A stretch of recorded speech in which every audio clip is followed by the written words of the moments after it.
Initially कोई भी object हमें इस तरीके से दिखाई देता है जिसके ऊपर हमें कोई भी चार्ज नजर नहीं आता, लेकिन जब हम इसकी इंटरनल स्ट्रक्चर जब देखते हैं तो हमें पता चलता है कि कोई भी जो सब्सटेंस है वो हमेशा एटम्स से मिलकर बना होता है, एटम्स एंड मॉलिक्यूल से मिलकर, मॉलिक्यूल्स भी एटम से मिलकर बने होते हैं।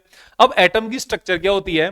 एटम हमेशा एक तो न्यूक्लियस होता है एटम के अंदर, न्यूक्लियस के अंदर क्या होता है? यहां पे प्रोटॉन होते हैं, ठीक है, और न्यूट्रॉन होते हैं। न्यूट्रॉन ऐसा पार्टिकल है जिसके ऊपर कोई भी चार्ज नहीं होता, तो इसका तो चार्ज में कोई भी लेना देना है नहीं। अब हम बात करते हैं इसके आगे प्रोटॉन की।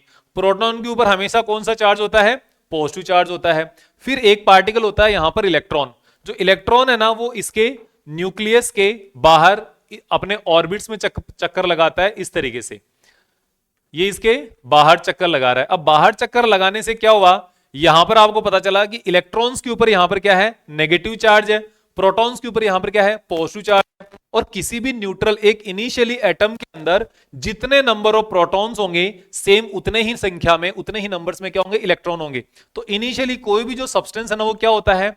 इलेक्ट्रिकली न्यूट्रल होता है। कोई भी इसके ऊपर जितना भी चार्ज है, जितना पॉजिटिव चार्ज है सेम अमाउंट में उतना नेगेटिव चार्ज है।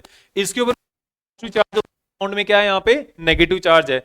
तो जब हम इसको देखेंगे अंदर से तो हमें इस तरीके से दिखाई देंगे positive negative positive negative positive negative positive negative positive negative, क्योंकि पॉजिटिव किसके ऊपर है? प्रोटॉन्स का चार्ज है न्यूक्लियस के अंदर।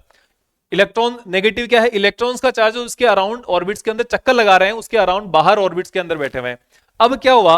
यहां पर हमें चार्ज दिखाई ना, भी चार्ज आता कब है? जैसे ही आप इस ऑब्जेक्ट को इसके साथ ले जाके आप रब करते हो, कोई एक्सटर्नल फोर्स लगाते हो, इसके साथ एनर्जी देते हो, तो इससे इस एक ऑब्जेक्ट के कुछ इलेक्ट्रॉन ट्रांसफर होकर कहां गए? इसके ऊपर आ गए। तो बैलून के ऊपर नंबर ऑफ इलेक्ट्रॉन ज्यादा हो गए प्रोटॉन से, तो यहां पर क्या हो गए? यहां पे नेगेटिव चार्ज आ गया।